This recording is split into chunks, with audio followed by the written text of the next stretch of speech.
Hi viewers, நான் உங்கள் சாய் சரஸ்வதி பேசுகிறேன். மீள முடியாத துயரத்துலேருந்து வெளியே வரதுக்காக காலபைரவர் வழிபாடை பற்றி தான் நான் உங்களுக்கு சொல்கிறேன். இது பார்த்திங்கன்னா, நம்ம தேய்பிறை அஷ்டமி அன்னைக்கு இதை துவங்கணும். இதுக்கு தேவையான பொருள் என்னென்னு பார்த்தீங்கன்னா, சிகப்பு கலர் துண்டு நாட்டு மருந்து கடையில் கிடைக்கும், வாங்கிக்கோங்க. இல்லை ஒரு சிகப்பு கலர் காட்டன் ப்ளவுஸ் பிட்டு வாங்கிட்டாலும் ஓகே தான்.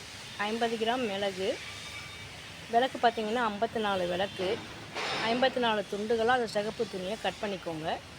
50 கிராம் மிளகுல பார்த்திங்கன்னா, ஒவ்வொரு துண்டுலேயும் 8 மிளகு வச்சு கட்டி மொத்தமாக ரெடி பண்ணி ஃபஸ்ட்டே வச்சுக்கோங்க. இதை தேய்பிறை அஷ்டமி அன்றைக்கி துவங்கிறது ரொம்ப நல்லது. அன்றைக்கி ஸ்டார்ட் பண்ணி கரெக்டாக 27 நாட்கள் 8 மிளகு வைத்து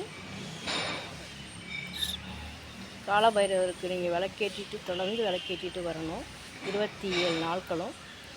கடைசியாக பார்த்திங்கன்னா, முடிக்கிற அன்றைக்கி காலபைரவருக்கு உப்பில்லா மெதுவடை படையில் வச்சு அவருக்கு நைவேத்தியம் பண்ணி காலபைரவருக்கு அர்ச்சனை பண்ணி இந்த விரதத்தை நீங்கள் முடிச்சுக்கணும்.